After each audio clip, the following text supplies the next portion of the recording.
नमस्कार व्यूअर्स, मैं हूं अमीश देवगन और आप देख रहे हैं सीएनबीसी आवाज पे टक्कर का ये बेहद खास एडिशन।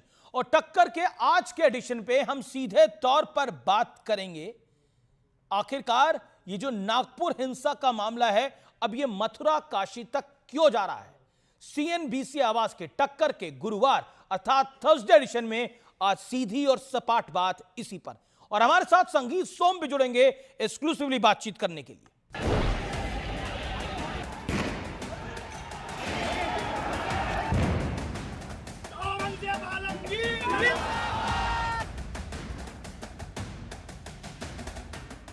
नागपुर हिंसा का कनेक्शन अब बांग्लादेश और पाकिस्तान तक पहुंच चुका है।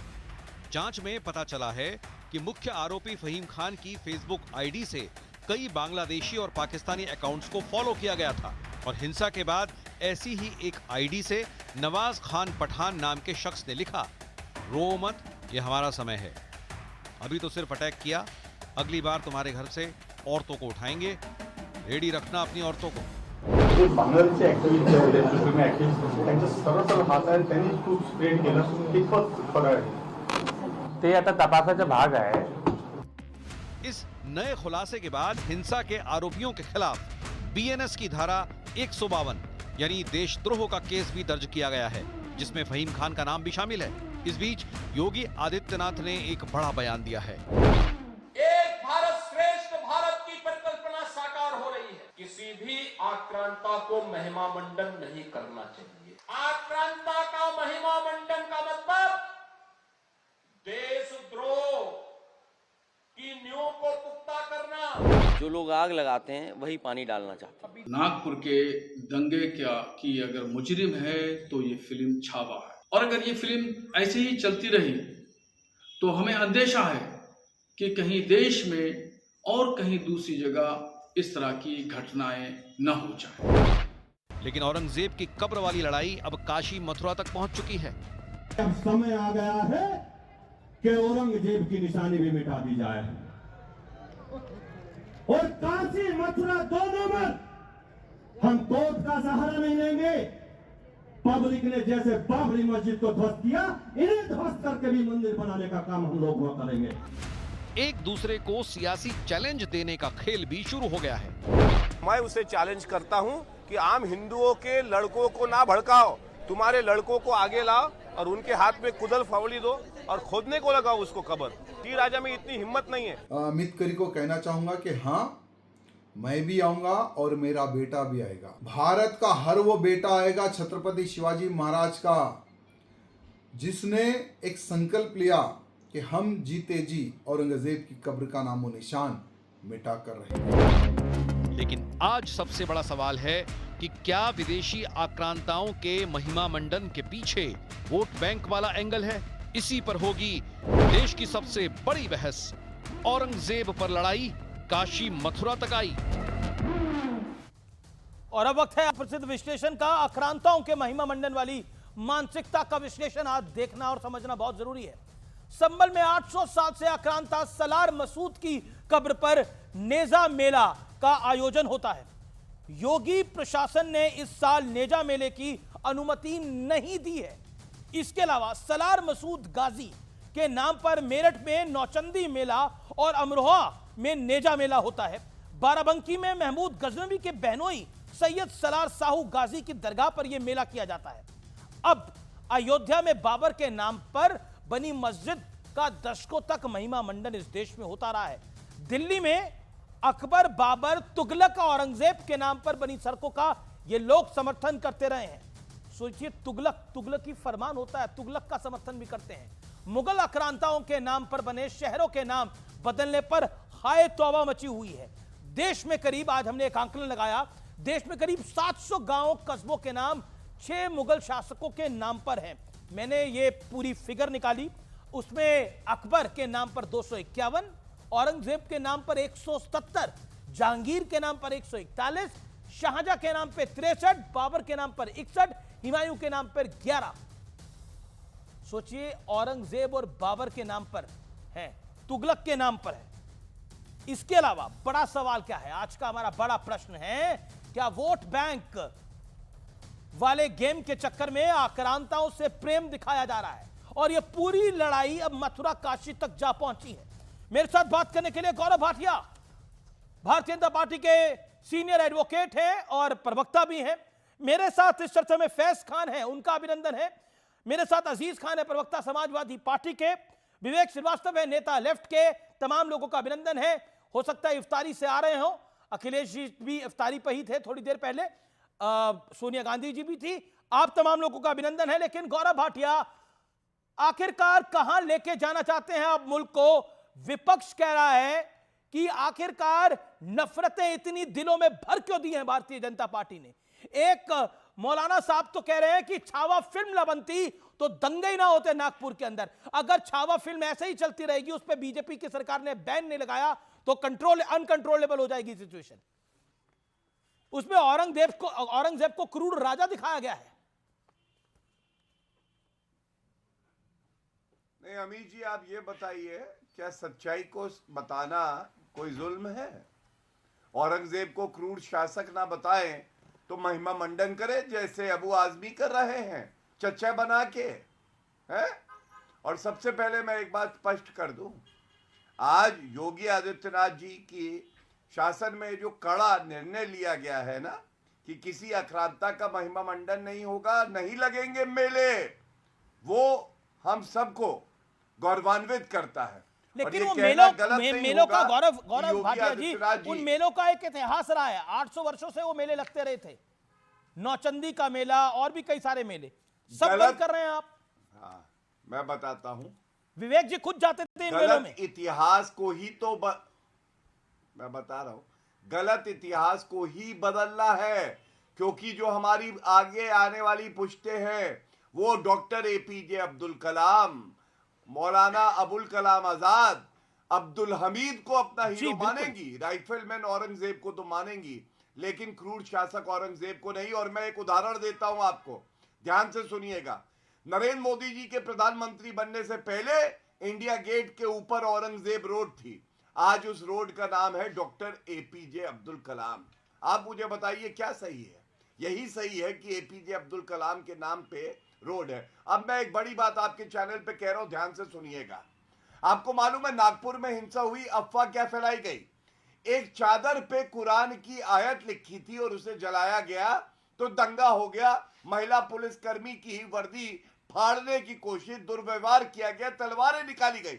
अब मैं आपसे जो कह रहा हूं सुनिए, गुरु तेग बहादुर जी भगवान है हमारे लिए, सिखों के लिए भगवान है। आप मुझे बताइए, मोहम्मद साहब इनके लिए भगवान है, फरिश्ता है। अगर किसी ने कत्ल किया होता तो क्या ये सह लेते कि जिसने कत्ल किया है उनको महिमा मंडन करके हम कहें कि बहुत बढ़िया शासक था ऐसा व्यक्ति?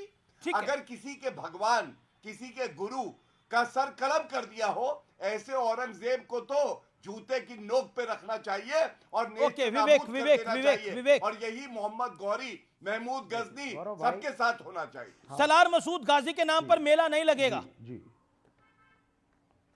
हाँ, गलत बात है, लगना चाहिए, ट्रेडिशन है, नौचंडी का भी ट्रेडिशन है, चल रहा है, चले। इसको हटाने या ना हटाने से आप जो है कैंसर की ना वैक्सीन बना पा रहे हैं, ना ग्रॉक बनाया, ना हमारी टेक्नोलॉजी है, उस पर कॉन्सेंट्रेट करना नहीं है, यही सब करो। गौरव भाई मेरी बात को जरा ध्यान से सुनिए। आपने दो चीजें विशेष बोली। नहीं, मैं आपसे सवाल पूछ रहा हूँ, आपने कहा लगना चाहिए मेला। आप पहले मुझे ये बताइए, सैयद सलार मसूद कौन था? बताइए मुझे जी, आप बताइए। चलिए हिस्ट्री बताइए। हाँ, मैं सबसे आ जाता हूँ। हाँ बिल्कुल, अब आप सुनते जाइए, एक एक करके हम हर पॉइंट पे डिस्कस करेंगे। आपने सबसे पहले नाम लिया मौलाना आजाद का। आप औरंगजेब को महान मानते हैं? चलिए पहला सवाल ये बताइए। अरे अब आप देखिए, आप देखिए और आप सुन लीजिए। आप हाँ, अब आप सुन लीजिए जरा प्लीज। नंबर 1, आपने पहले बात करी मौलाना आजाद की, पहले एजुकेशन मिनिस्टर थे। जो इतिहास आप जिसको डिस्टॉर्ट करने की कोशिश कर रहे हैं, उसको मौलाना आजाद ने ही अपने सुपरविजन में पहली बार लिखवाया था। नंबर 1, जिसको आप हीरो कह रहे हैं। नंबर 2 पे अब आप आइए। आपने कहा साहब छावा जैसी फिल्में जरूर दिखानी चाहिए, जो इतिहास है खुल के सामने आना चाहिए। अब मैं 2 चीजें कोट कर रहा हूं, इसमें हाँ या ना बोलिए। वीडी सावरकर ने 6 ग्लोरियस एपॉक्स नाम की किताब में संभाजी के बारे में क्या लिखा है, क्या क्रिटिसिज्म करे हैं, मैं चाहूंगा हर दर्शक जाए और जरूर सुने पड़े। दूसरा, नहीं, अब आप अब आप फैक्ट्स एंड फिगर सुनिए सर, फिर आप काउंटर करिएगा। नंबर 2, गोलवलकर को आप सही मानते हैं या गलत? और बंच ऑफ थॉट्स के अंदर संभाजी की क्या परिभाषा गोलवलकर ने लिखी है, इतिहास इसको मानेगा या नहीं मानेगा? 40 लाख हिंदुओं आप को मुझे उसने मारा, बताइए। कत्लेआम मचाया। आप इसका उत्तर दीजिए। आप पूछने वाले कौन है जो आप खुद उत्तर नहीं देते? आप बताइए विवेक भाई। आप पेशेंस रखिए। नहीं, आप उस पे आते आते 1 घंटा निकल हिस्ट्री और जाएगा। डेट्स की बात करेंगे। आप सवाल क्यों सर, पूछेंगे जब आप देखिए, किसी आप सवाल सुनिए। का उत्तर नहीं अब देते? आप मुझे औरंगजेब बोलने महान नहीं दे था रहे, या आप नहीं था? घबरा पहले रहे हैं। इसका उत्तर दीजिए। आप घबराइए मत। नहीं, मुझे मैं बोलने इसलिए नहीं बोलने दीजिए। दूंगा। Facts and figures। आपसे सवाल विज्ञान का पूछते हैं, आप इतिहास का जवाब देते हो। अरे सर, ये आपने कहा था औरंगजेब छावा 2 historical कौड़ी film का है। क्रूर मैंने शासक कहा था। नहीं है, मैंने दो जूते की नोक पे अब मैं रखेंगे। औरंगजेब पे बोल लूं? अब मैं औरंगजेब पे नहीं, बोल आप लूं? बताइए। आपने कहा आपने ना अभी औरंगजेब तक मुझे अच्छा था, नहीं बुरा था। बताया। लेकिन- मुझे बोलने दीजिए ना। सैयद सलार मसूद के बारे सर, में आपने मुझे क्या बोलने बताया? तो क्या दीजिए। जानते विवेक नहीं विवेक आप? एक और सेकंड, यहाँ ऑल पे audios down, all audios down. Okay okay Vivek Srivastava, मैं आपसे प्रश्न पूछ रहा हूं विवेक श्रीवास्तव।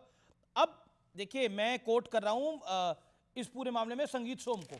अब समय आ गया है कि औरंगजेब की निशानी भी मिटा दी जाए और काशी मथुरा दोनों में हम कोर्ट का सहारा नहीं लेंगे। पब्लिक ने जैसे बाबरी मस्जिद को ध्वस्त किया है, इन्हें भी ध्वस्त करके वहां मंदिर बनाने का काम हम लोग करेंगे। अब ये बीजेपी के नेता है।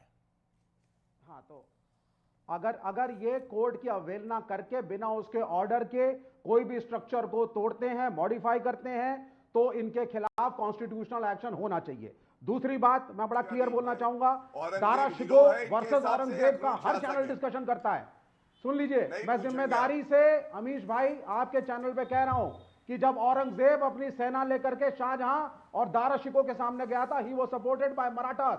10 मराठा वॉरलॉर्ड और 9 राजपूत वॉरलॉर्ड, उन्होंने औरंगजेब का समर्थन किया था और 22 राजपूतों ने दारा शिकोह का समर्थन किया था। अरे तो औरंगजेब के समय में भी तो जयचंद होते ही थे। तीसरा सुन लीजिए। ओके ओके ओके, एक सेकंड। औरंगजेब के समय में भी तो जयचंद होते थे। लेकिन मैं फिर आता हूं। अभी आगे सुनिए, अजीत पवार ने क्या कहा है। अजीत पवार ने क्या कहा, ये भी सुन लीजिए, मुझे 20 सेकंड दे दीजिए। अजीत पवार साहब ने कहा नितेश राणे को कि भाई जाकर के इतिहास पढ़ करके आओ। दोनों एनडीए के घटक दल के नेता हैं और क्या इतिहास पढ़ करके आओ। तो अजीत पवार ने कहा कि शिवाजी की सेना के अंदर कम से कम 20 बड़े नोबल्स मुसलमान थे। ठीक है, okay, you made your point. ठीक है, मैं विषय पर आता हूं। फैज खान, ये हिंदू वर्सेस मुसलमान की लड़ाई थी ही नहीं।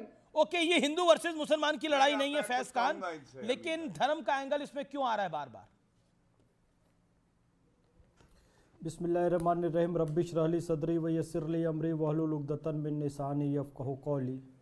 भारत माता की जय, वंदे मातरम। देखिए अमीश भाई, 1962 में चीन ने जब भारत पर आक्रमण किया था तो कुछ लोग थे जिन्होंने चीनी सेना का आरती की थाली लेकर स्वागत किया था, आ जाओ और भारत देश पर कब्जा कर लो। उसके प्रतिनिधि यहाँ पर बैठे हुए हैं कि कुछ हिंदुओं ने भी औरंगजेब का साथ दिया था और अकबर का साथ दिया था। तो कुछ लोग उस समय भी थे और कुछ लोग 1962 में भी थे और कुछ लोग आज भी हैं जो ये कहते हैं मौत से तुंग कि भैया बंदूक की नाल से सत्ता निकलती है। तो ऐसे लोग आज भी हैं, उस समय भी थे, ये कोई बड़ी बात नहीं। अब मैं आता हूं धर्म से क्यों जोड़ा जाता है, मैं आपको बताऊं। इस्लाम के 5 स्तंभ है, कलमा, नमाज, रोजा, हज और ज़कात।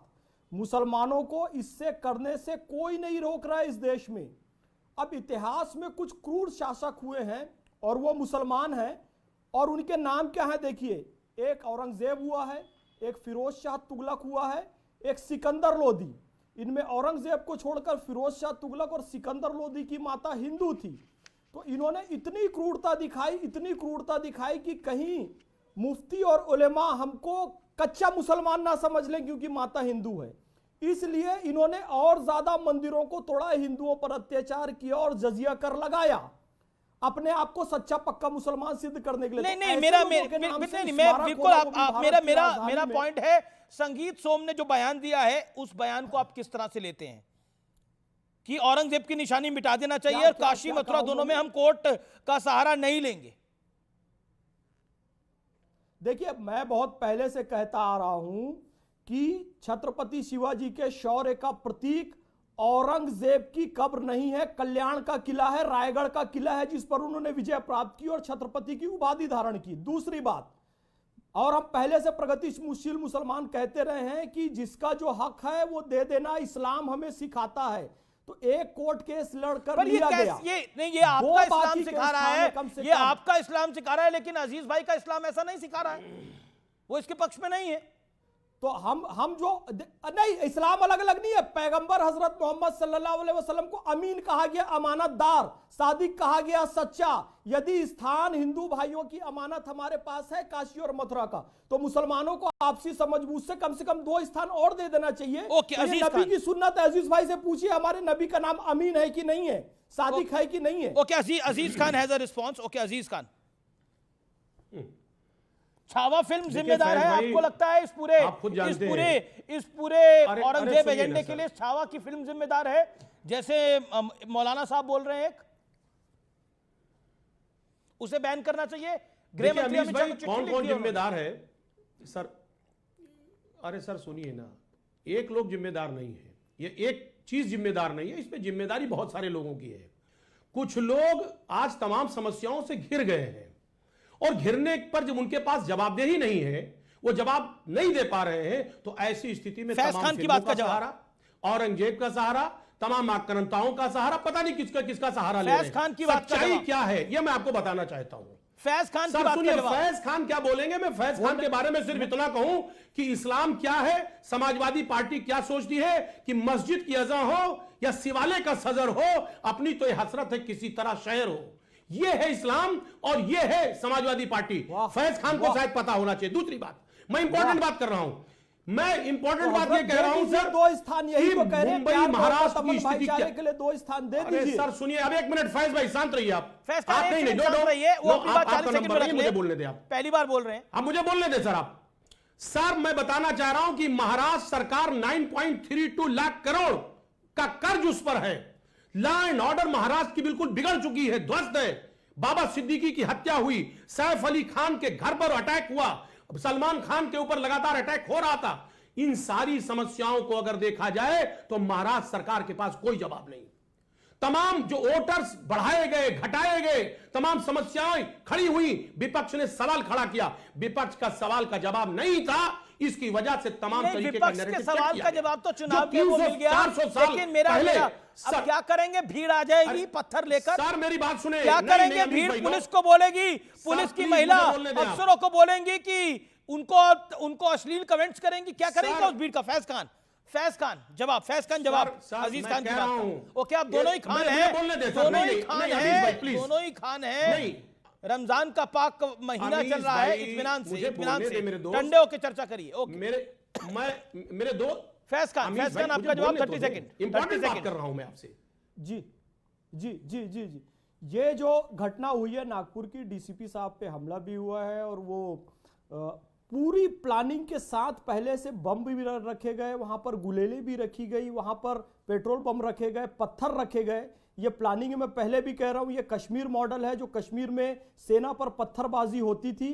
और अभी जो बांग्लादेश कनेक्शन दिखाई दे रहा है, मैं कहता हूं नरेंद्र मोदी जी एनआरसी जल्दी से जल्दी बनाए, नेशनल रजिस्टर ऑफ सिटीजनशिप, और यहां पर जो रोहिंग्या, बांग्लादेशी और पाकिस्तानी बस रहे हैं, घुस रहे हैं, उन्हें जल्दी से जल्दी भगाया जाए। पाकिस्तान भी अस्थिर हो चुका है बलूचिस्तान के कारण, वो सब यहां पर घुसेंगे, अभी बांग्लादेशी, पाकिस्तानी, रोहिंग्या सब घुसेंगे। तो इनको भगाने के लिए जल्दी योजना बनाई जाए, नहीं तो ये हरकतें होती रहेगी। हमारे डॉक्टर्स पे भी हमला होता रहेगा, हमारे पुलिस वालों पे भी हमला होता रहेगा, हमारी सेना पर भी हमला होता रहेगा, और भारत देश के जो मुसलमान है वो बदनाम होते रहेंगे, जबकि भारत में बहुत सारे प्रगतिशील मुसलमान है जो शांति चाहते हैं। अजीज खान एक बात बताइए, मेरा प्रश्न है और 40 सेकंड में जवाब, फिर मैं गौरव भाटिया और विवेक के पास जाता हूं।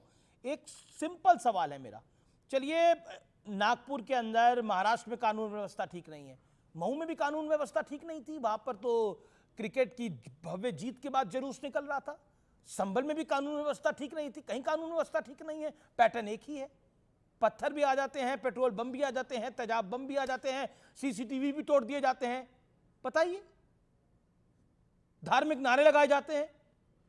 बस यही देखिए अमीज भाई यही तो मैं कहना चाह रहा हूं। आप तो देश के बहुत बड़े पत्रकार हैं, आप खुद इस बात को जानते, एनालिसिस कर रहे होंगे कि 2024 में लोकसभा का चुनाव हुआ और उस चुनाव में जिस तरह बीजेपी शिकस्त खाई उत्तर प्रदेश में, चूरे हिल गई चूरे। आज वो कहीं ना कहीं वो नैरेटिव सेट कर रही है, वो रास्ता नहीं ढूंढ पा रही आप कह रहे चूल्हे बहराइच से लेके संभल बड़ा तक कमेंट है। ये जो प्रयोगशाला बनाया गया, सर प्रयोगशाला जो बनाया जा रहा है, खुद ही रहबर है, खुद ही कातिल है। सुनिए मेरी बात, खुद ही रहबर है, खुद ही कातिल। हकीकत क्या है? उसको छिपाया जा सकता है? नहीं छिपाया जा सकता क्या है हकीकत? आज जिस तरीके जनाबे अली, हकीकत क्या है? प्रयोगशाला अलग अलग जगहों को जनाबे बना करके अली, हकीकत क्या है आपकी नजर में? हालात बिगाड़ने की कोशिश की जा रही, यकीनन तकलीफ दे है। देखिए ये संक्रमण का काल है। भारत जब अपने गौरव की तरफ बढ़ता है ना, जैसे कि फैजाबाद अयोध्या हो गया, जैसे कि इलाहाबाद प्रयागराज हो गया, भारत अपने प्राचीन गौरव की तरफ बढ़ रहा है। संक्रमण का काल चल रहा है, आतंकी तत्वों पर, असामाजिक तत्वों पर कार्रवाई हो रही है, देश को सजाया जा रहा है, स्वच्छ किया जा रहा है, सुंदर किया जा रहा है। तो इनको लगता है बड़ा कि कमेंट करा है आपने, बीजेपी बीजेपी की चूल्हे हिल गई, ये बड़ा कमेंट है अपने आप में। गौरव भाटिया, आप लोगों की चूल्हे हिल गई इस बार 2024 में, आपकी जो हार हुई, शिकस्त हुई। देखिए, किसकी चूल्हे किसकी कूले हिली वो तो बाद में बात होगा, लेकिन किसी का दिमाग जरूर हिल गया है चाटुकारिता करते करते। और मैं इसलिए कह रहा हूं, तथ्यों के साथ जवाब देता हूं। 10 जगह पे बायपोल हुआ उत्तर प्रदेश में, 8 में जीते भारतीय जनता पार्टी और 2 में जीती टूटी फूटी साइकिल जिसका टायर है पंचर, और यहां पे आके कह रहे चूल्हे हिल गए, कूले हिल गए। मैं इतना ही कहूंगा, ये चिंगारी लगाई किसने अमीश भाई? इनके लिए अर्ज कर देता हूं, जाके ये कह दे कोई शोलों से, जाके ये कह दे कोई शोलों से, चिंगारी से, फूल इस बार खिले हैं बड़ी तैयारी से, और इसलिए ये आग लगा नहीं पाएंगे। अबू आजमी ने चिंगारी बन के शुरुआत करी, अखिलेश यादव ने कहा यह अभिव्यक्ति की आजादी है, उनको पार्टी से नहीं निकाला। इसलिए मैं कहता हूं, इनके आदर्श हैं औरंगजेब और हमारे आदर्श हैं छत्रपति संभाजी महाराज और गुरु तेग बहादुर जी, जिन्होंने हिंदुओं की रक्षा करना अपना कर्तव्य समझा और औरंगजेब की कूले हिला दी, चूल्हे हिला दी, जो ये बोल रहे थे। एक बात और अमीश भाई, जी लेकिन विवेक श्रीवास्तव की ये बड़ी डिमांड थी कि छावा फिल्म को बैन करना चाहिए। अब मौलाना रिजवी कह रहे हैं कि छावा फिल्म को बैन करना चाहिए। गृह मंत्री अमित शाह को उन्होंने बकायदा लेटर लिख दिया है। विवेक श्रीवास्तव, आपने ही एडवाइस करा था गृह मंत्री को लेटर लिखना क्या? छावा फिल्म की, एक सेकंड गौरव भाटिया, एक सेकंड, ये छावा फिल्म की वजह से हो रहा है सब कुछ। एक मिनट, मैं उनकी बात का उत्तर दे दूं। बिल्कुल हो रहा है, गलत तरीके से आप इतिहास को पेश करेंगे। नहीं, आप गलत तरीके से इतिहास को पेश करेंगे, फैक्चुअली करेक्ट नहीं है। आपके so called Hindu right wing champions Savarkar तक कह रहे हैं कि साहब ये गलत है, उनकी किताबों में लिखा है, संभाजी ऐसे थे नहीं। गोलवलकर कह रहे हैं साहब गलत है, उनकी बंच ऑफ थॉट्स में लिखा हुआ है। 6 इपॉक्स जो किताब लिखी है सावरकर ने, पढ़ेंगे लोग, उसमें भी लिखा है। लेकिन सब गलत हो गए, इनके अपने चैंपियन सावरकर और गोलवलकर भी गलत हो गए। तो ये गलत बात है ना, एक इतिहास को लेकर के डिस्टॉर्ट करके औरंगजेब को टोटली विलन दिखाना गलत है। मैं कह रहा हूं औरंगजेब को टोटली विलन नहीं दिखाना चाहिए। कितना तो आप बता दीजिए, जैसे चाय में चीनी कितनी डालनी चाहिए, वैसे औरंगजेब को कितना बड़ा विलन दिखाना चाहिए आपकी राय के अंदर? नहीं, अभी एक मिनट, एक सेकंड, आप लेफ्ट एक्सट्रीमिस्ट हैं, लेफ्ट लिबरल नहीं बोलूंगा आपसे मैं। कोई पहली चीज धर्म के आधार पर ना करें। ये गलत है कहना कि बाबर के अलावा सारे मुगल भारत में रहे, यही रूल किया, हमारे देश की संस्कृति का पार्ट है और इसको एक्सेप्ट करना चाहिए हमें। उनका अपना कंट्रीब्यूशन है, आर्ट में, आर्किटेक्चर में। शाहजहां ने ताजमहल बनवाया, औरंगजेब भारत की संस्कृति का पार्ट है, बाहर फेंक दो। मतलब औरंगजेब भारत की संस्कृति का पार्ट है। दे दीजिए, सुरक्षा कवच बन दीजिए उनको। बिल्कुल, he was an emperor for 50 years. Okay 50 साल तक यहाँ पे बादशाहत करी, चाहे गलत भी किया हो, वो फिर भी हमारे इतिहास का पार्ट है। आप उसको विषय नहीं कर सकते हैं, आप अकबर को विषय नहीं कर सकते हैं। जो आपका इतिहास है। Okay, you made your point. Okay, Faiz Khan response. क्या भारत गौरव भाटिया, आप भी कुछ कहना चाहते हैं? एक सेकंड, फैज़ खान 30 सेकंड्स। क्या आपको लगता है ये जो बात बोली जा रही है? मुझे समय दे। बिल्कुल दूंगा मैं गौरव भाटिया समय। फैज़ खान जो कहा जा रहा है कि भारत की संस्कृति की धरोहर है का पार्ट है औरंगजेब भी, उनको विलेन नहीं दिखाया जा सकता। बिल्कुल नहीं। और ये अरे ये लेफ्ट के लोग, ये माउथ से तुंग की औलादे जो बंदूक लेकर घूम रहे हैं, नक्सलवादी है, गलत इतिहास बता रहे हैं, गोलवलकर जी के बारे में गलत बोल रहे हैं, सावरकर जी के बारे में गलत बोल रहे हैं। ऐसा कुछ भी नहीं है। देखिए हर चीज समय के साथ होती है। स्वामी विवेकानंद ने भी कहा वेदांती शरीर और उन्होंने ये भी कहा कि एक हिंदू यदि परिवर्तित होता है, मुसलमान या ईसाई बनता है, सावरकर की किताब है दुश्मन बनता है। दोनों अलग अलग कंटेक्स्ट में बात है। सावरकर ने कहा यदि कोई गाय को सामने कर तुम्हारे देश पर हमला कर ले, तुम्हारी भावनाओं को सामने कर तुम्हारी भावनाओं का दोहन करके देश को जीतने का प्रयास करे, तो उस समय भी गो हत्या कर दो। गो हत्या इसलिए करो क्योंकि वो इस्तेमाल कर रहा है, वो कंटेक्स्ट को समझने की आवश्यकता है। औरंगजेब को कभी भी औरंगजेब को कभी भी गुरु औरंगजेब कितना बड़ा विलेन था, वो कह रहे हैं कि इतना बड़ा विलेन नहीं था। कितना परसेंट का विलेन था आपकी राय में? जैसे चाय में शक्कर होती है, कॉफी में शक्कर होती है, वैसे बता रहे हैं कि इतना विलेन मत बताइए, इतना विलेन बताइए। आपकी नजर में औरंगजेब कितना बड़ा विलेन था? 40 सेकंड ना। उसका कारण यह है, इनके लिए ये जो बंदूक मारकर लोगों को खत्म करने वाले लोग हीरो औरंगजेब कितना बड़ा विलेन था? That's my question. Faiz Khan, तरीके से ये औरंगजेब कितना बड़ा विलेन था? ये औरंगजेब बहुत बड़ा विलेन था। 100 में से 200% का विलेन था, जिसने अपने बाप को कैद कर दिया, अपने भाई को कत्ल कर दिया, सूफियों को खत्म कर दिया, संगीत को खत्म कर दिया, जजिया कर उसने लगा दिया, यहां तक कि तीर्थ यात्रा पर भी टैक्स लगा दिया, जनेऊ को जला दिया, काशी विश्वनाथ का मंदिर तोड़ दिया, केशव राय का मंदिर तोड़ दिया, इस देश में विभाजन की नींव डाली, जिसका परिणाम 1947 में भारत, पाकिस्तान और बांग्लादेश के रूप में दिखाई दिया। और कितना बड़ा विलेन चाहिए इनके लिए? यह छोटा सा विलेन है। बड़ा विलेन और कौन है इनके लिए? ये हीरो है। मैं बार बार कह रहा हूं, ये स्टालिन, ये मौत से तुंग, ये नक्सलवादी, ये औरंगजेब, ये सब इनके लिए हीरो हैं। एक आप इतिहास बताते हैं कि वो छाती से लहू निकाल कर पीता था, क्या ये बात सही है या वो बात फेक है? बिल्कुल बिल्कुल सही है। ये मंगोलों की औलादे हैं। मंगोल जो है कभी नहाते नहीं थे, किसी व्यक्ति को मारते थे तो पहले उसका खून पीते थे, उसके बाद मांस खाते थे जानवरों। और उन्हीं मंगोलों की औलादे बाबर और औरंगजेब है। इस बात को झुटलाया नहीं जा सकता। आप इरफान हबीब को भी पढ़ लीजिए, सतीश चंद्र को भी पढ़ लीजिए, जो आप ही के हिस्टोरियन है। अप्रत्यक्ष रूप से उन लोगों ने यही बताने का प्रयास किया। ओके विवेक 40 सेकंड। विवेक 40 सेकंड। फैज खान शांत। ओके विवेक 40 सेकंड। अब आप सुन लीजिए 40 सेकंड। देन गौरव भाटिया। अब आप जरा मेरी बात को ध्यान से सुनिए। मैंने औरंगजेब को ग्लोरीफाई नहीं किया, मैंने बोला के साथ बोलिएगा। देखिएगा 50 साल हिंदुस्तान का राजा रहा है, आपका इतिहास का पाठ है। नंबर 2, उसको दारा शिकोह के खिलाफ मराठों ने समर्थन दिया था और 2 राजपूत राजाओं ने। यह राजपूत वर्सेस मराठा हुआ था, तब इतिहास पढ़ के आइए। पहले दारा शिकोह के साथ राजपूत थे और औरंगजेब के साथ मराठे। ये युद्ध है। लेनपुल की किताब पढ़िए, ज्ञान आ जाएगा आपको।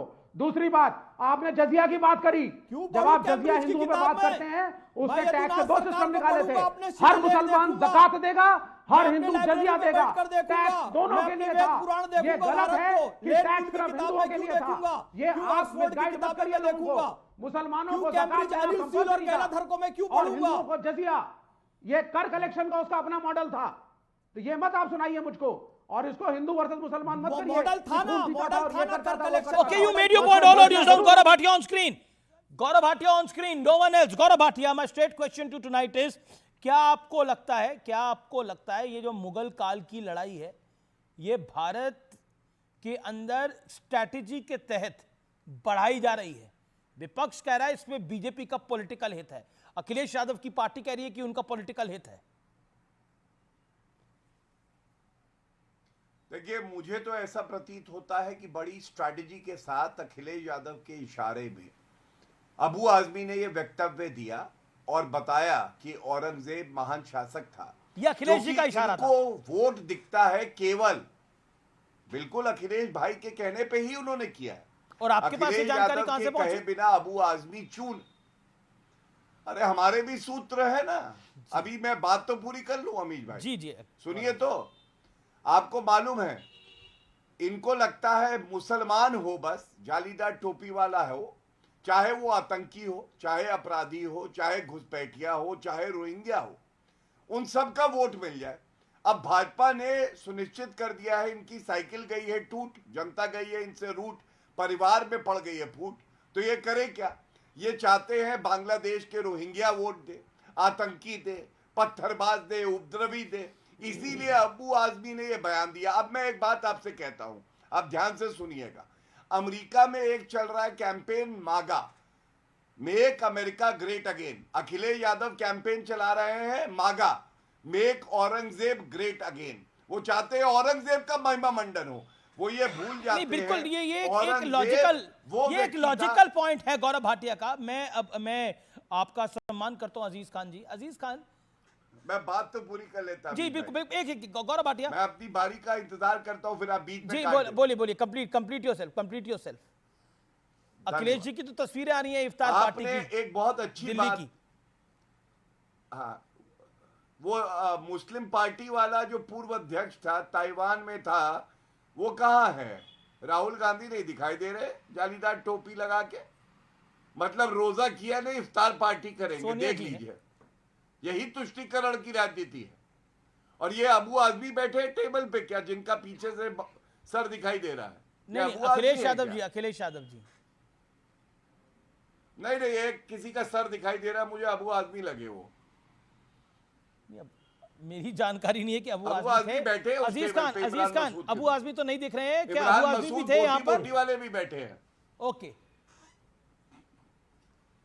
और ये अबू आजमी को क्या अखिलेश जी ने बोला था? अबू आजमी दिख रहे हैं। और क्यों बोला अखिलेश अबू आजमी ने? देखिए और क्या कार्रवाई करी आपने? देखिए अमीश भाई, अभी अरे सुनिए ना सर। अभी गौरव भाटिया ने कहा कि ट्रंप कहते हैं मेक अमेरिका अगेन। मैं वही कह रहा हूँ, ट्रंप के टैरिफ का जवाब दे नहीं पाए। अरे सुनो ना, क्या बना रहे हैं? अरे अंग्रेजी तो आप भाई ढंग से नहीं बोलते। अरे वही तो आपसे कह रहे हैं, जो आप कह रहे हैं वही मैं कह रहा हूँ। सुनिए ना सर, अरे सुनिए ना। अरे भैया, अरे अरे सुनोगे तो आप हल्ला कर रहे हो झूठे। मैं कह रहा हूँ अरे ट्रंप के सुनिए। अरे भाई गौरव यार, एक सुनो, अब टाइम आप किल कर रहे हो, टाइम बर्बाद कर रहे हो। आप टाइम नहीं बर्बाद करिए, आप सुनिए मेरी बात। ट्रंप के टैरिफ की बात तो कर नहीं पाए आप, न जवाब देने की हैसियत में आप हैं। शेयर मार्केट धराशायी हो गया, लाखों करोड़ रुपए डूब गए, लोग एसआईपी बंद कर दिए। सुनिए अजीज खान साहब, सुनिए मेरी बात। अब आपने स्टॉक मार्केट के विदेशी निवेशक भाग गए। अबू आसिम आजमी ने मेरा प्रश्न बहुत डायरेक्ट है। अबू आसिम आजमी ने क्यों बोला? मैं जो कह रहा हूं, अबू आसिम आजमी ने क्यों बोला? अरे सुनेंगे ना सर, क्यों बोला? क्या स्टॉक मार्केट को बढ़ाने के लिए बोला? देश की जीडीपी बढ़ाने के लिए बोला? इकोनॉमी को सबल करने के लिए बोला? अबू आसिम आजमी को कहां से सपना आया ये कि बोलना है? और बोल रहे छावा फिल्म को बंद कर दो। इनको तो मुद्दा चाहिए। इनके पास जब कुछ मुद्दा दिया क्यों आप लोगों ने? तो ये मुगलों की बात करते हैं, ये मुगलों से बड़ा प्रेम है इनका। ये जब तक मुगल और पाकिस्तान की बात ना करें, अजीज खान, पाकिस्तान एक सेकंड अजीज खान को जरा स्क्रीन पे रखिए और इनको ऑडियो डाउन करिए जनाब। अजीज खान आपका ऑडियो में डाउन करो जरा 30 सेकंड के लिए। अजीज खान, आपको पता है कांग्रेस में एक लॉयल्टी टेस्ट हो रहा है, वफादारी का टेस्ट हो रहा है कांग्रेस पार्टी के अंदर। समाजवादी पार्टी में भी तुरंत करवाइए। अबू आसिम आजमी क्या गौरव भाटिया के बोलने पे बोल रहे हैं? उन्होंने नहीं जवाब। पता है आपको कांग्रेस में वफादारी का टेस्ट हो रहा है? जानकारी है आपको कि नहीं है? हाँ या ना बोलिए। कांग्रेस में वफादारी का टेस्ट लिया जा रहा है। आरएसएस ने बोला माशूक और माशूकाओं में होता है वफादारी का टेस्ट, कांग्रेस में किया जा रहा है। आपके यहाँ हो रहा है वफादारी का टेस्ट? अरे अमीश भाई, नहीं, मेरा सवाल का जवाब दीजिए ना। आप ही से बात कर रहा हूं मैं। दिखाइए जनाब को, जनाब अजीज खान को विंडो में दिखाइए। मेरा निवेदन है पीसीआर को मेरे दिखाइए इस महत्वपूर्ण चर्चा पे, इस आज के स्पेशल ब्रॉडकास्ट के अंदर, इस आज के स्पेशल एडिशन के अंदर। जनाब अजीज खान साहब, बड़ी माजरत के साथ मेरा प्रश्न है कि क्या आप लोग भी वफादारी का कोई टेस्ट करने जा रहे हैं? आखिरकार गौरव भाटिया के इशारे पे बोला था अबू आसिम आजमी ने, और अभी आप स्टॉक मार्केट की तरफ भाग गए। अब आप स्टॉक मार्केट के एक्सपर्ट हो गए। स्टॉक मार्केट को बढ़ाने के लिए बोला था अमीश भाई, इकोनॉमी को सुधारने के लिए बोला। सुन तो ले, जवाब बताइए। अरे सुने ना, आप सुनेंगे नहीं, ये तरीका नहीं अमीश भाई, ऐसे नहीं। मैंने बोला जवाब। आरएसएस ने अभी बोला है कि औरंगजेब की कोई वैल्यू नहीं। हाँ बिल्कुल वैल्यू नहीं है, की कोई वैल्यू तो नहीं। आपको आपके नेता ने क्यों बोला उसकी वैल्यू है? अबू आसिम आजमी ने क्यों बोला उसकी वैल्यू है? उस पर कार्रवाई कब होगी? एक तरफ ये वैल्यू दे रहे हैं, एक तरफ वैल्यू नहीं, एक तरफ वैल्यू दे रहे हैं। एक तरफ वैल्यू दे रहे हैं, मुद्दे को अननेसेसरी हाइप दे रहे हैं, कोई मतलब नहीं। देश के विकास की बात होनी चाहिए, महंगाई की बात होनी चाहिए, बेरोजगारी की बात होनी चाहिए। ये एक और एप्पल है, औरंगजेब हमारे कोई रोल मॉडल नहीं है। आपका नेता ये कह रहा है, आपका नेता कह रहा है, आपका गठबंधन कह रहा है छावा फिल्म जिम्मेदार है, आपका इंडिया अलायंस यानी गठबंधन कह रहा है छावा फिल्म जिम्मेदार है इस पूरी नागपुर हिंसा के लिए। आपको भी ऐसा लगता है? 10 सेकंड में जवाब दीजिए। जिम्मेदार बीजेपी है, छावा फिल्म जिम्मेदार है क्या? बीजेपी नहीं जवाब देना चाहती है। बीजेपी का क्या काम है इसके अंदर? तमाम जो बड़ी समस्याएं हैं उसका जवाब नहीं देना चाहिए। मैं गौरव भाटिया से तमाम सवाल जवाब कर लूंगा। सारी जिम्मेदारी बीजेपी की है, केंद्र में भी है, कई स्टेट में भी नहीं, है। आप देखिए, आप बीजेपी आप अपने मुद्दों से हट रही है। आप टाइम को किल कर रहे हैं, आपकी भाषा कर रही है, नहीं जवाब टाइम को किल करिए कर रहे हैं, आप अपना टाइम पास कर रहे हैं। माफ करिए मैं शब्द बोल रहा हूं, टाइम पास कर रहे हैं बाबा आपका। मैं आपसे जो सवाल पूछ रहा हूं उसका जवाब दीजिए। ओके, मेरा सवाल देखिए, ये ऐसा कुछ नहीं होगा। मेरा प्रश्न ये है, फिर मैं दोबारा पूछ रहा हूं। आप मेरे को जो बीजेपी से प्रश्न पूछ रहे हैं, मैं पूछ रहा हूं, मेरा प्रश्न आपसे ये है, क्या कार्रवाई करी आपने अबू आसिम आजमी पर? और आपको लगता है छावा फिल्म जिम्मेदार है नागपुर हिंसा के लिए? हाँ या ना? हाँ या ना? सर इसके नहीं सर, हाँ ना नहीं होता है, जवाब हाँ ना में नहीं है। इसके लिए बीजेपी जिम्मेदार है। बीजेपी कहीं ना कहीं इसके लिए इसके षड्यंत्र कर रही है। अच्छा, अबू आसिम आजमी बीजेपी के साथ मिला हुआ है? समाजवादी पार्टी के नेता क्या बीजेपी के साथ मिले हुए हैं? भड़काऊ बयान देते हैं। अवधेश पासी और अबू आसिम आजमी बीजेपी के साथ मिले हुए हैं। भड़काऊ बयान दे करके देश का माहौल खराब करने की कोशिश कर रहे हैं। नो, देश का माहौल खराब। ओके, भड़काऊ बयान देकर बीजेपी के नेता देश का माहौल खराब करे। गौरव भाटिया, आपकी पार्टी माहौल खराब करा रही है सारा, आप जिम्मेदार हैं। गौरव भाटिया 40 सेकेंड्स। आप ये सोचिए अमीश भाई कि गौरव भाटिया के पास कौन सा रिमोट है जो अबू आजमी से बुलवा देती है कि औरंगजेब महान शासक है। मैं बटन दबाता हूं, अखिलेश यादव बोलने लगते हैं कि उन्हें वर्दी पर भरोसा नहीं है और अलकायदा का जो आतंकवादी पकड़ा गया है वो निर्दोष है। मेरे पास कौन सा रिमोट है कि अफजल गुरु की फांसी न्यायिक हत्या है, ये बोल जाते हैं अखिलेश यादव और राहुल गांधी। और औरंगजेब से इन्होंने बहुत कुछ सीखा है। मैं आपको बताता हूं कैसे। सबसे पहले अखिलेश यादव की बात करते हैं। औरंगजेब ने अपने पिताजी को जेल की सलाखों के पीछे डाल दिया था, प्रताड़ित किया था, पानी नहीं दिया था। अखिलेश यादव ने मुलायम सिंह यादव जी को कुर्सी से हटा दिया था, पार्टी के अध्यक्ष से हटा दिया था। कुछ तो समानता दिखी। अब आते हैं राजीव गांधी और राहुल गांधी से। फिरोज गांधी, नकली गांधी का नाम सुना आपने? गौरव भाटिया जी पर्सनल नहीं होइए आप। नहीं, इतिहास कंपैरिजन ठीक नहीं है। नो, बीच में नहीं, ये कंपैरिजन ठीक नहीं है। आप गलत बोल रहे हैं। इतिहास ये कंपैरिजन ठीक नहीं है, गलत कर रहे हैं आप। मैं बिल्कुल इतिहास बता रहा हूँ। अमीश जी इंटरप्ट करिए। इतिहास है, अमीश जी इंटरप्ट करिए। गलत ये क्या कंपैरिजन है? देश में बहस हो रही है, मुद्दों पर बहस हो रही है। ये क्या कमाल कर रहे हैं आप? अननेसेसरी मुद्दों पे, अननेसेसरी चीजों पे जा रहे हैं। पर्सनल क्यों हो रहे हैं आप बताएंगे? पर्सनल नहीं, आप बताएंगे कौन से मुद्दे सही हैं? अच्छा ठीक है, पर्सनल नहीं होना चाहिए। मुझे एक सेकंड, बड़ी खबर है और मैं बड़ी खबर का रुख कर रहा हूं। तस्वीरें जारी हो गई हैं, ये तस्वीरें आप देख सकते हैं स्क्रीन पर। तस्वीरें जारी हो गई हैं नागपुर हिंसा की, वो तस्वीरें आप इस समय देख सकते हैं। संगीत सोम जिन्होंने बड़ा कंट्रोवर्शियल बयान दिया है, हमारे साथ कुछ ही क्षणों में लाइव जुड़ने वाले हैं। संगीत सोम जिन्होंने एक विवादित बयान दिया है, आखिरकार वो विवादित बयान क्यों दिया गया है, इसके पीछे क्या कारण है? क्या नफरत फैलाना चाहते हैं, ये कारण है? ये कई सारे प्रश्न हैं। संगीत सोम का बहुत बड़ा इंटरव्यू अब से कुछ मिनट में स्क्रीन के पर आपको देखने को मिलेगा। क्या बोले हैं वो इस विवाद पर? तो वक्त है एक अंतराल का।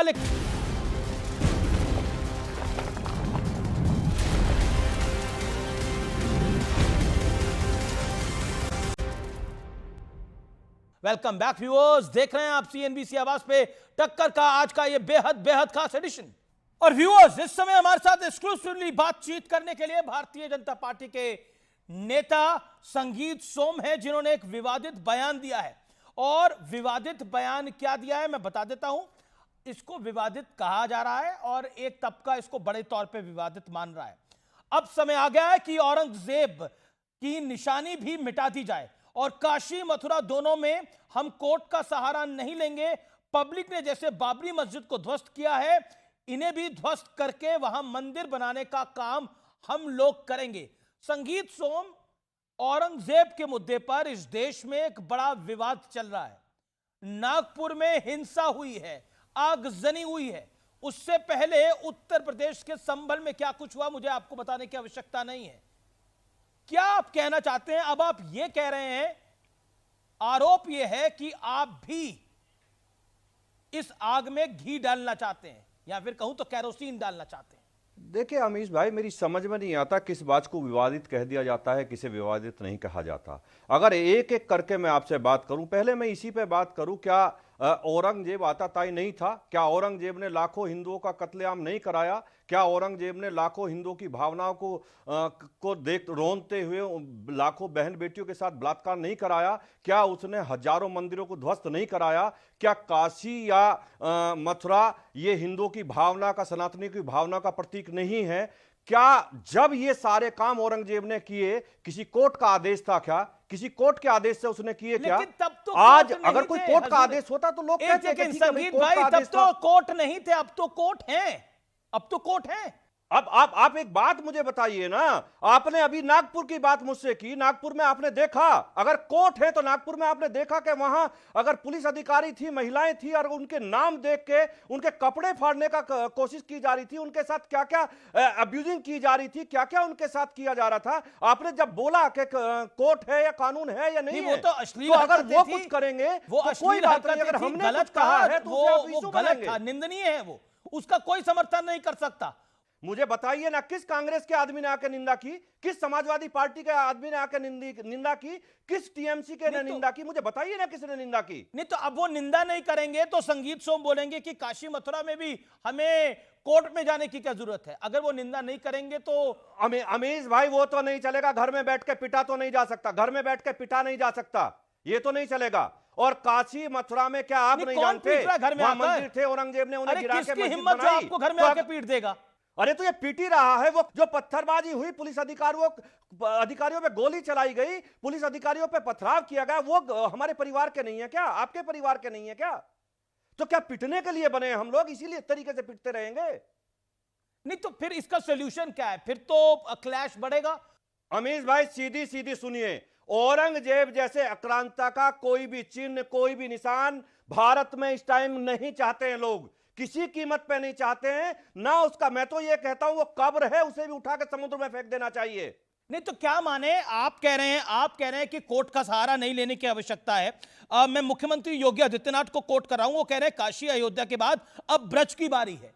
तो क्या कुछ बड़ा होने वाला है? क्या प्लानिंग है आप लोगों की? आप बाबरी की बात करें कि बाबरी की तरह काशी मथुरा में मस्जिदों को ढा दो। देखिए देश का हर सनातनी चाहता है कि अब हमें न्याय चाहिए। हम हजारों साल से जो उत्पीड़न झेलते आ रहे हैं उस उत्पीड़न को अब नहीं झेलेंगे। हम किसी भी कीमत पर नहीं चाहते कि हमारे सामने कलंकित वो मस्जिद वहां खड़ी रहे। हम नहीं चाहते किसी भी कीमत। पूरे भारत का कोई सनातनी इस चीज को नहीं चाहता। अच्छा ये बताइए, आप ये बताइए कि अभी आप कह रहे हैं कि हम लोग पिटने के लिए बने हैं। मेरा सवाल, मेरा प्रश्न डायरेक्ट आपसे ये है, this is my straight question to you. प्रधानमंत्री मोदी, योगी आदित्यनाथ उत्तर प्रदेश के मुख्यमंत्री, देवेंद्र फडणवीस जो कि महाराष्ट्र के मुख्यमंत्री हैं, देश के गृह मंत्री अमित शाह, ये सब तो भारतीय जनता पार्टी के हैं, ये तो सब संघ से आते हैं। इनके दौरे हुकूमत में भी पिटा जा रहा है।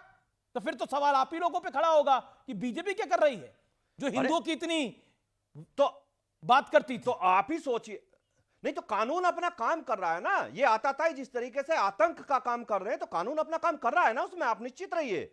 इन्हें बख्शा किसी को नहीं जाएगा। ये बहन बेटियों के कपड़े अब नहीं फाड़ सकते, बहन बेटियों के साथ पुलिस पे गोली अब नहीं चला सकते। ये अगर पुलिस पे गोली चलाएंगे तो जवाब में गोली चलाएगी पुलिस।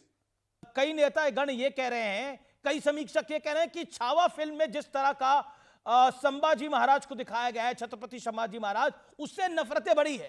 पहले मैं आपको यह बता दूं अमीश भाई, किसी पिक्चर को देख के लोग अपना मन नहीं बनाते हैं, किसी पिक्चर के हिसाब से लोग नहीं चलते हैं। किसी पिक्चर में सत्यता अगर दिखाई है, लेकिन ये तो बहुत पहले से चल रहा है ना। आप मुझे ये बताइए कि महाराष्ट्र में बैठा हुआ अबू आजमी जैसा एक 2 टके का गुंडा जो वहां गुंडाई करता है, और वो अपने बाबर औरंगजेब को महान बताएगा, अपना आदर्श बताएगा, वो किसकी भाषा है? माफी मांग ली उसके आपको बाद। नहीं पता किसकी भाषा है? वो अखिलेश यादव की भाषा है। नहीं, अखिलेश जी को उस पर खेत जताना चाहिए ना, क्योंकि वो अखिलेश जी का कार्यकर्ता है और उसके मुंह में जो जबान थी वो अखिलेश जी की थी। पूरा देश जानता है इस बात को। लेकिन अब तो ये आरोप आप सोच के देखिए ना, कहां छोड़ते, कमी कहां छोड़ते हैं। आप मुझे बताइए, आप भी गए होंगे, आपने भी कुंभ गए होंगे, 66 करोड़ लोग वहां गए हैं, सबने वहां संगम स्नान किया है, कुंभ स्नान किया है, क्या किसी को कुछ दिखाई दिया? इन्होंने उसे भी बदनाम करने का काम किया है। हजारों लोग, जो करोड़ों लोग वहां गए हैं, करोड़ों लोग, अरबों लोगों की जो आस्थाओं का केंद्र था, उसे बदनाम करने का काम किया है। कहां नहीं कर रहे हैं सनातन को बदनाम करने की कोशिश? ये नहीं, सनातन की ठेकेदारी पूरी के भारतीय जनता पार्टी, राष्ट्रीय स्वयंसेवक संघ और बीजेपी के मुख्यमंत्रियों ने ले ली है। बाकी देश में बाकी विपक्ष का कोई नेता सनातनी नहीं है। सनातन की जिम्मेदारी हर सनातनी की है, लेकिन कम से कम जो ये अपने आप को सीजनल हिंदू बनते हैं, चाहे वो राहुल गांधी हो, चाहे अखिलेश यादव हो, इनके अंदर बहुत समय पहले से औरंगजेब की आत्मा विस्थापित हो चुकी है। आप क्या बात कर रहे हैं भाई? सवाल यह है, मेरा डायरेक्ट सवाल है, क्या मुसलमानों को लगातार दबाने की कोशिश है? ऐसा आरोप लगातार प्रतिपक्ष यानी विपक्ष लगातार लगाता रहा है, कांग्रेस हो, सपा हो, टीएमसी हो, कि मुसलमानों की को दबाने की कोशिश है। वक्फ के बिल के जरिए, संगीत सोम के बयान के जरिए, महाराष्ट्र में योगी आदित्यनाथ, उत्तर प्रदेश में कहीं किसी मुसलमान को नहीं दबाया जा रहा है। और भारतीय जनता पार्टी की सरकार चाहे देश में है चाहे प्रदेश में है, सरकार 140 करोड़, उत्तर प्रदेश में 25 करोड़ लोगों के लिए काम कर रही है, ना कि किसी जाति, बिरादरी, धर्म के लिए कर रही हो। अब इस पे सवाल जो है वो लगातार पॉलिटिकल पंडित भी सवाल उठा रहे हैं, लगातार विश्लेषक भी सवाल उठा रहे हैं, नेता भी सवाल उठा रहे हैं कि वक्फ के बिल की क्या आवश्यकता है, अभी क्यों लेके आया जा रहा है? ये वक्फ जो है एक भू माफियाओं का एक अड्डा बन चुका है, ये भू माफियाओं का एक गिरोह है, ये कुछ भी नहीं है। वक्फ का क्या मतलब है देश में? अरे वक्फ जाए पाकिस्तान में, यहां क्या मतलब है वक्फ का जी? नहीं, वक्फ को पाकिस्तान भेज रहे हैं। और भाईचारे की जिम्मेदारी क्या संगीत सोम की नहीं है? भाईचारे की जिम्मेदारी, गंगा जमुनी तहजीब की जिम्मेदारी क्या संगीत सोम की नहीं है? सारा ठेका हम नहीं ले रखा, हम भाईचारा, अगर हम भाई, सुनिए अमीर जी, हम हमेशा भाईचारे के साथ रहते हैं, हम किसी के साथ गलत करते नहीं, लेकिन हम गलत करेंगे नहीं, अब गलत सहेंगे भी नहीं। तो संगीत सोम की नजर में सही क्या है? ये नहीं, गलत आप करेंगे नहीं, सही क्या है संगीत सोम की नजर में जो वो बोल रहे हैं? आखिरी पॉइंट है, ये आखिरी सवाल है। बिल्कुल, अरे आप बताइए ना, सरकार सबके लिए काम कर रही है, सबके लिए घर बना रही है, सबको राशन दे रही है, सबको बिजली दे रही है, अच्छे हाईवे दे रही है, ये सबके लिए विकास है। और क्या होगा? बहुत बहुत शुक्रिया संगीत सोम, हमारे साथ आज न्यूज मेकर हैं, हमारे साथ जुड़ने के लिए बहुत बहुत धन्यवाद। Thank you so much, pleasure having you संगीत सोम। आपने हमारे तमाम सवालों के जवाब दिए। तो फिलहाल सीएनबीसी आवाज के टक्कर के आज के एडिशन में इतना ही। आपको यह कार्यक्रम कैसा लगा जरूर मुझे बताइएगा। फिलहाल नमस्कार, गुड नाइट, टेक केयर।